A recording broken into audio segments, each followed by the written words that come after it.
Now start. Okay, so go to www.evotingindia.com and click on the issuer/RTA tab. A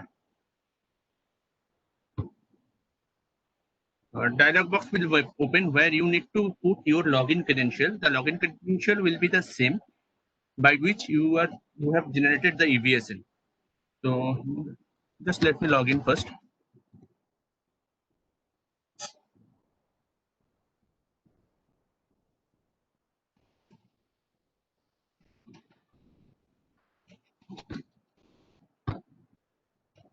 Here, since the company has entered the bipartite agreement, you will find this menu. The company who has already entered in a tripartite agreement, they will not find this menu and they will find only issuer admin.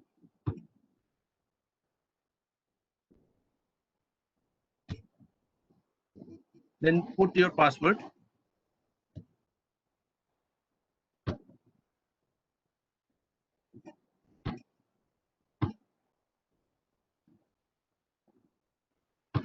Now your page will be open. Now you will find on the left hand side a tab called Venue Voting. Under the Venue Voting, you will find a tab called Venue Voting Attendance Report. You need to click on that. You need to click on the name of the company, and after that, since this company's AGM is not happening, so you will not find the EVSN right now, but you will find the EVSN here. You need to click on that EVSN and you need to click on submit.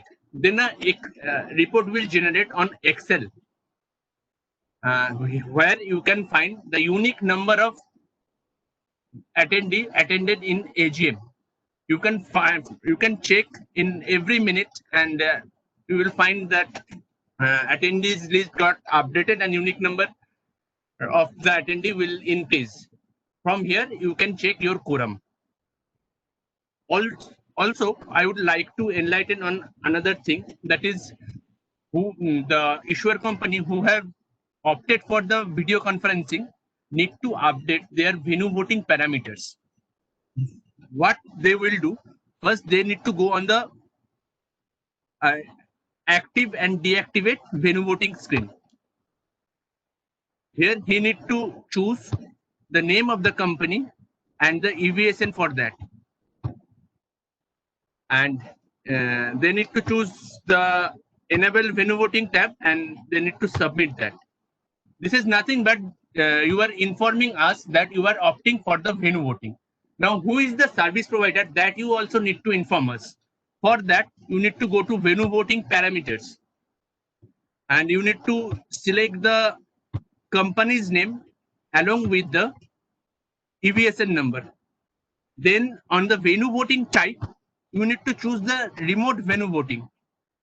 And the VC service provider, those who are going for CDSL, those to whom CDSL is going to provide the venue voting services for VC, they need to choose CDSL. And for those who have opted for a third party vendor, they need to choose company, and they need to provide the list of URL for the attendees here, which will be provided by them by the third party vendor. And after that, they need to click on the submit so that their detail has been updated in our CDSL e-voting platform. That is from my end, Molaida. You can take over. Okay. Thank you all.